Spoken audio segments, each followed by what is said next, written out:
and welcome to our next episode of O2 Pod, which is the second season of Building Greener Businesses. As you know, and if you've been following us, you know that we've been talking to many different companies at how they have evolved into becoming a greener business, but as well as how they can help Gibraltar companies and companies abroad become a greener business. So we are today, thankfully, joined by the AMA Group. So we have Megan, Emma, and Domingo. Thank you so much, guys, for joining me today. So first of all, so that everyone can understand who you are and what you do in your company, can you just explain a bit on your role? So I am the head of marketing for H&Echo. I do the marketing for all of the AMA Group companies. But as H&Echo, we basically provide sustainable, innovative technologies for buildings in Gibraltar. We do the research, we find out the best ones, and then we try and make it possible to actually sell them here in Gib. So that we do all that research for the companies.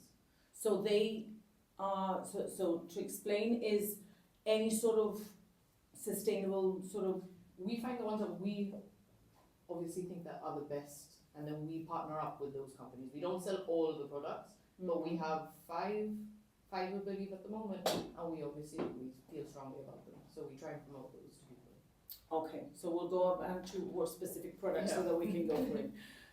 For myself, I'm a graduate sustainability consultant in Sustainable, and we largely advise, influence design and promote sustainability in construction and in many different projects from things like literally actual design, the materials and waste, environmental impact. So we're on board during projects doing all those From the things start. hopefully from the start. We would like to be there from the start, and we're just helping build more sustainably. Cool. So you're going to be the nearly net zero is the targets that you are. Yes. Perfect. Well, about myself, I'm the electrical engineer at AMA Services. And about my roles, for example, is to carry out the design for buildings such as lighting and emergency lights, fire alarm, small power and data, to carry out single line diagrams, calculations, and so on. And as I said before, I work in the engineering firm of AMA Group. And I think that sustainable is very important for us from an engineering point of view, and we apply the best engineering practice in order to improve the sustainable measures in buildings. So it's for new buildings, existing buildings, or both? Oh yeah, all the buildings overall, yeah. All of the above. From the historic ones to the new ones, so. Right. So any new construction, any new renovation that people exactly, want to do, they'll go probably to you first to get the design. You'll get the advice. Then the products that is needed, and then you do all the engineering and you do the technical work, and then that's given to the client. Exactly. We work in tandem with each other all the time. Like we work with engineers, we influence each other, vice versa, and then we're always talking with H&Echo and figuring out all these new solutions that we can implement in these projects. So you're the researcher, no? Yeah. You're the researcher that's looking through all the different products that these guys need to be able to make a building. Yeah.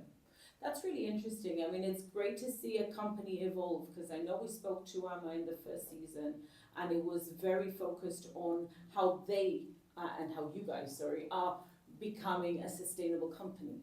But it's really refreshing to see how that's growing into the need, because I can imagine that from you guys' perspective, when you started, how long ago have you guys started in the company? I'm really recent. I've only been there 4 months. Yeah, I finished my master's in December and I started working with them in February. Brilliant. In my case, I started 2.5 years ago. And have you noticed the difference from 2.5 years ago to the need now? Yeah. Yeah. I can imagine. And for you, I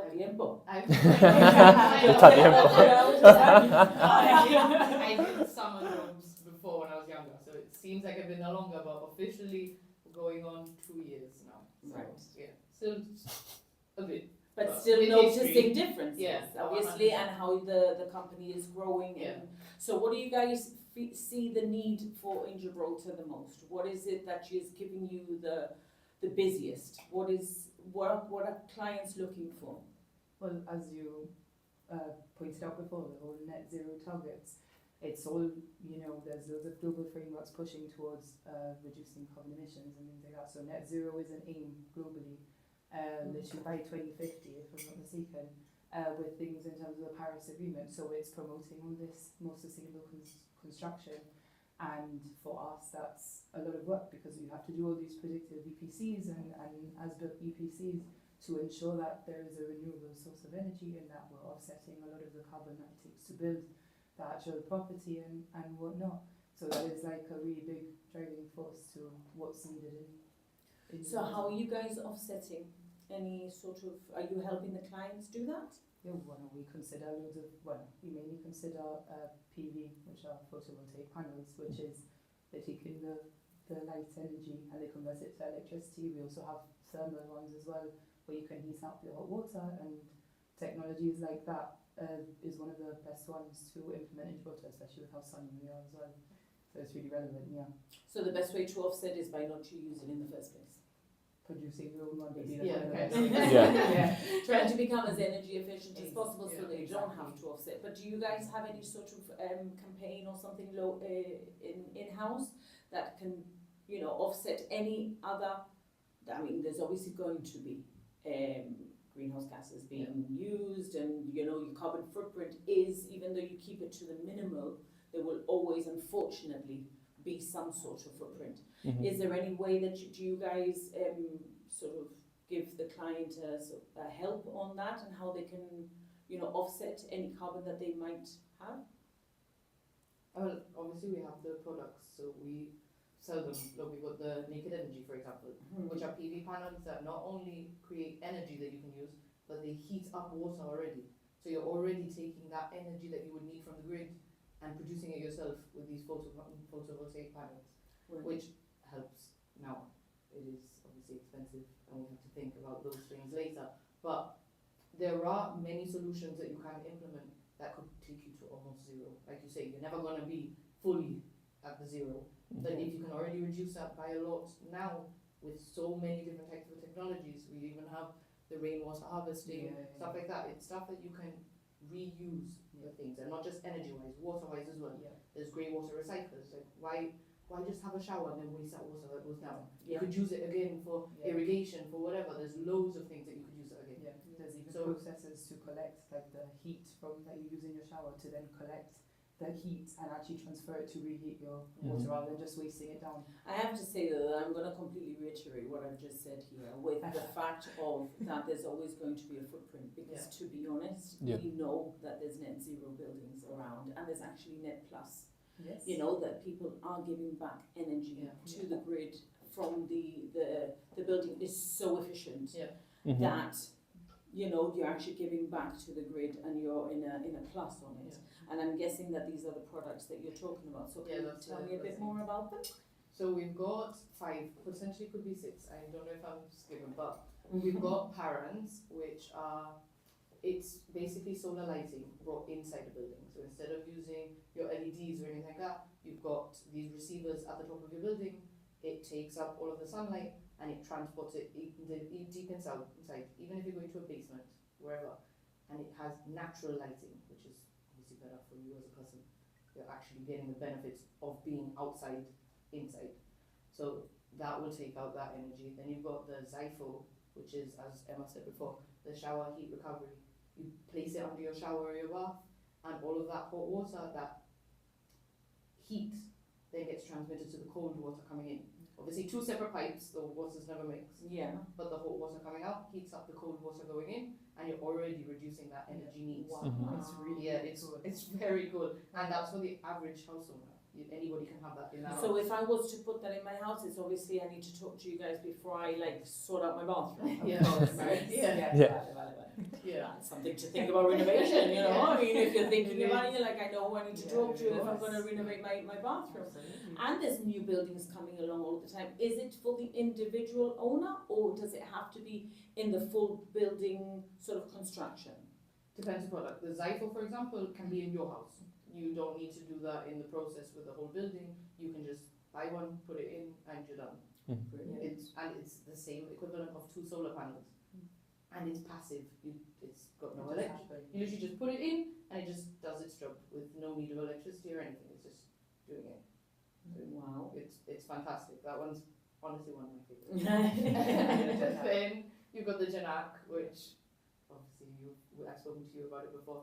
It's fantastic. It takes the humidity from the air, which in Gibraltar is so much. It is. Like, Too Too much, really much.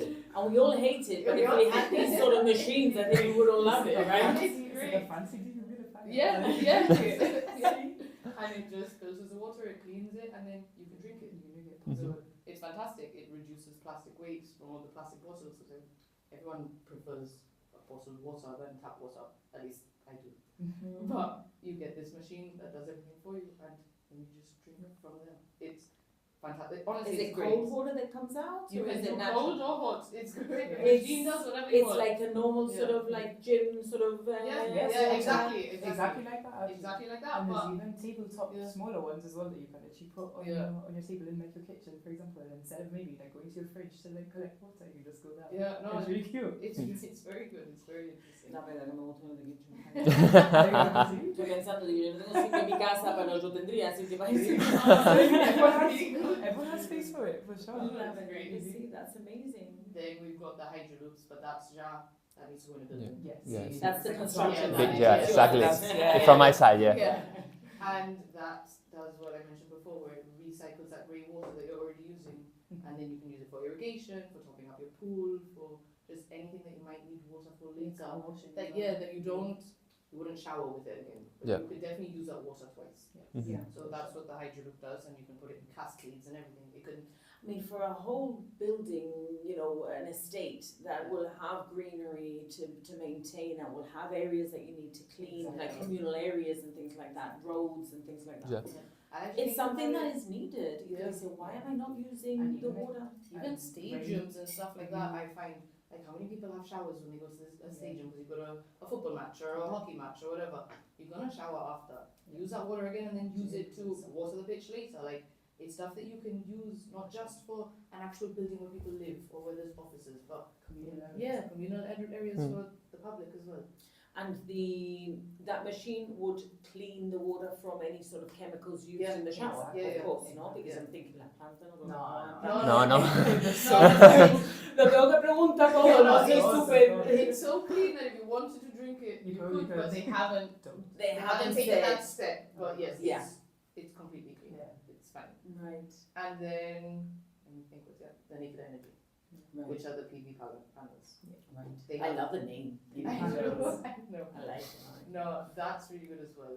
Like I said before, you have where it just heats up water, which then goes into your boilers and everything. So again, if you have the Zypho that's taking all the water you've already used and the naked energy that's initially heating up the water, the boiler's basically doing nothing. Yeah, The boiler's just maintaining. yeah. And then you can get the second version of it, which also has those, you said them before, the energy receivers as The well. PV panels. No? Yeah, no, Solar thermal. that's it. Yeah, Right. they've got the solar thermal cells Yeah. which produce energy. So not Like only is it heat heating energy. up your water, it's also producing energy for you.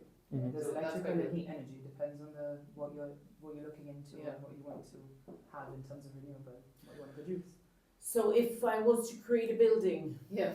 and add in all of these things into it, apart from the fact of, me imagino, no, with engineering side, what would a building need to be able to have all these things and be as efficient as possible? I think it's necessary to have a good coordination between the systems overall, and a good sizing of the equipment is very important too. And I think that's the two main factors to point out right now. I think these two. I don't know if my colleagues have another idea Yeah. about this, but I think like even from design upwards, like there's different things you can do when you're building a new building in terms of design. Passive design is a really, really huge like concept where it's like what can you do without needing to use energy to do it. So it's like even just on building structure, Exactly. the like U values like in your walls, Mhm. daylighting, things that can naturally heat up your house, but also like in the summer where you don't have to maybe rely on, no, in the winter where you don't have to rely on maybe heating, Mhm. and then in the summer with natural ventilation can cool down and shading. all these passive designs where you don't have to rely on producing heat or producing like the cold things to like cool down your house can be done in just design and construction, and then you can implement all the like energy efficient like systems that we have, like the HVAC systems, like low flow taps, things like that, to make them more sustainable and to reduce water, like your water use, improve water conservation. You put in all the technologies like rainwater harvesting if you're interested in it, using PV panels as a source of renewable energy. There's loads to consider. So you guys have been involved in many constructions around Gibraltar now. Is there, and I'm not going to say the word nearly, is there a net zero building in Gib? Yeah, there is. There's in many of the EPCs we do, it's a planning condition, especially for a new construction building. But not nearly net zero. Fully net zero. I don't think so. Not that I know of, no. But there's one side. I know that nearly net zero is now that the target. Yeah. I mean, and that's great to see, right? Exactly. Yes. And there is classifications to the nearly, I can only assume, but there is, right? Yeah, Because nearly you can be nearly or you can be Yeah. nearly far away. Maybe What's nearly, you know? So, it's something like 40% is a minimum, 40 or 50%. Oh, that's all right. Depending That's the type of building. But yeah, there's some that produce a lot more energy than you probably think. Like we're talking 70-80%, which is almost. Which is almost. Let's remove the word nearly. Let's go almost. I love that. Zero. I look at that because how long do you guys think that it's going to take for Gibraltar to put that mark as we want net zero buildings only in Gib? How long do you think? How long? How long? I think it's difficult. It depends on how you're going to implement it. It's hard because there's also issues with, what about heritage buildings and things like that. The balance between sustainability and historic heritage. It's like that's also a debate. So do all buildings have to meet it? Exactly. It's considerations like that, and see maybe new buildings, and you might need maybe to- new new buildings makes that are sense. coming up. because the ones existing, you have to demolish it all to Oh, build but it. then it's like all it's these very difficult. red tapes. No? Yeah, exactly. But I mean, I guess it's a conversation to have, and I like Yeah. having these conversations because you guys are in the know-how on. Are you seeing a lot of people that are looking into this even before they are told there has to be a certain criteria of net zero? Do you see a lot of people, a lot of contractors that are saying, no, I want this because I know that the products are expensive and I know that, but eventually it does become more cost efficient to become sustainable rather than it be more expensive. I think that the initial investment is very high, honestly. But if you analyze the life cycle exactly of the installation, for example, for PVs and so on, I think that it's very feasible from an economic point of view. Yeah, It is. and it's a payback in the future. No? Yeah, exactly. You're saving money really, even though the initial cost is high, and that's what offsets a lot of people wanting to choose any sustainability options because it's a bit like daunting. But the actual longevity of it, you need to think ahead. How long is your building going to live for? Exactly. It's just Exactly. and then how it's all that. Yeah. No? But sorry, I was just See, going go to for it, mention go that for in it. terms of like moving towards sustainability, there's things like, for example, BREEAM, which is a mandatory, it's mandatory in many countries where it's an actual sustainability assessment of how you build. And there's so many different aspects and ways to build and things you have to comply with. And a lot of business or property owners and that are constructing things are looking towards wanting a BREEAM project now. So we're involved with like 3 of them in Gibraltar, and it's the first time this has ever happened, which is really fun for us, huge learning curve. But it's also like the standard in so many other EU countries and leading sustainable countries as well. So it's like we're trying to implement it. And So this is like a certification, It's a certification that the building would have, Exactly. that it would be certified Yes. as BREEAM. How it works, yeah. That's brilliant. It's I mean, it's amazing. something that you think, well, you need to have a certain criteria. We don't have all the answers. I don't think anybody has all the answers, but it's all about learning from each other, and that's where these certifications come from, right? Exactly. Exciting, but yet but I've been told that we need to wrap up. So tell me, if somebody was to be interested in maybe one of these new houses that are, building up in these Bobelices and Chatham Views and any other person that's looking into it, or a new construction, how can they get in contact with you? How would they be able to do that? Well, they can. Email. Yeah, they can. By email, yeah. You can give us a call. You can go to our website. Like for us specifically, we are info@hneco.gi.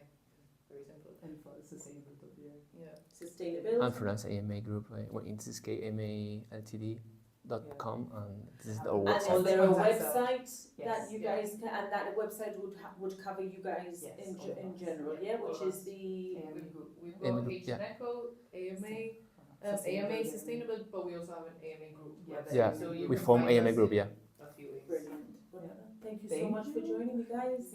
Thank you for inviting us. Thank you guys for joining us. See you soon. Perfect.